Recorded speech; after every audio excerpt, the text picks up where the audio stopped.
Vous étiez déjà en train de citer les acteurs de cette décentralisation ou si vous avez ajouté sur les acteurs de la décentralisation? Non, non, là je ne citais pas, je citais plutôt, j'énumérais plutôt les ETD. Alors, mais pour citer les acteurs, il y en a. D'abord, il n'y a pas un acteur spécifique, principal. Il peut y en avoir, c'est-à-dire que dans une société, il ne manque pas quelqu'un qui peut prendre le devant, n'est-ce pas?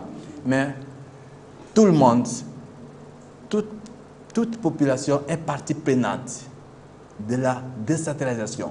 Il revient maintenant à chacun ou à chacune des Congolais de prendre la responsabilité, de s'approprier, n'est-ce pas, de la décentralisation pour sa réalisation. Mais du moins, on peut parler de certains acteurs qui peuvent aussi téléguider, conduire la décentralisation.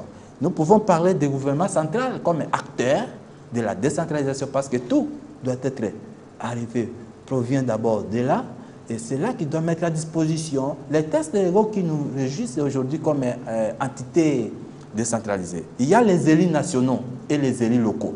Au niveau des élus nationaux, vous le connaissez, nous avons nos députés et les sénateurs qui sont là-bas. Il y a aussi les élus provinciaux, nous avons nos députés provinciaux qui sont ici, et le gouvernement provincial, n'est-ce pas? C'est aussi l'acteur de la décentralisation. Nous avons l'administration centrale, provinciale et locale qui sont aussi les acteurs. Nous avons les confections religieuses, nous avons les partis politiques, nous avons la société civile, nous avons même les secteurs privés, les FEC et tout comme ça. Et pourquoi pas, nous avons les partenaires techniques et financiers. Parce que pour répondre à ça, si aujourd'hui nous voulons organiser un atelier, une formation, il faudra avoir les gens qui peuvent vous aider avec le financement et tout comme ça. Voilà un peu une liste qui n'est pas exhaustive des acteurs, n'est-ce pas, de la mise en œuvre de la décentralisation en République démocratique du Congo. Et là, vous voulez dire qu'il y a seulement les avantages, il n'y a pas d'inconvénients?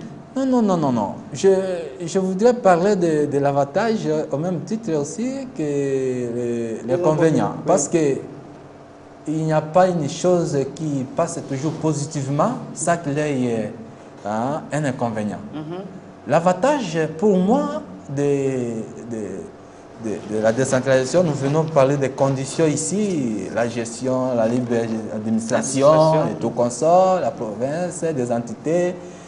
Donc, un autre avantage, nous pouvons aussi parler que la proximité maintenant, n'est-ce pas? D'où vous avez le temps de discuter avec vos élus. Ça, c'est l'avantage. Mais il y a l'inconvénient. Il y en a beaucoup, comme je disais. Il y a l'inconvénient, beaucoup aussi d'inconvénients. Pourquoi? La mauvaise perception des gens, entre autres, sur la décentralisation. Certains passent à la décentralisation, c'est peut-être l'indépendance. Donc, nous sommes indépendants, nous pouvons faire tout ce que nous voulons. Non, non, ce n'est pas ça la décentralisation. D'autres passent à la décentralisation, c'est le tribalisme. C'est le tribalisme. Ici, comme on va élire notre candidat ici, il faudra seulement qu'il soit de tel territoire, de notre territoire.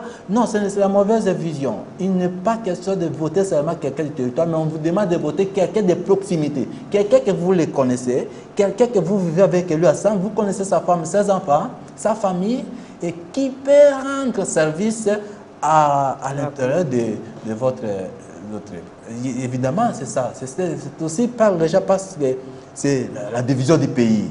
Comme vous venez de dire là, oui, la division du pays. Comme on parle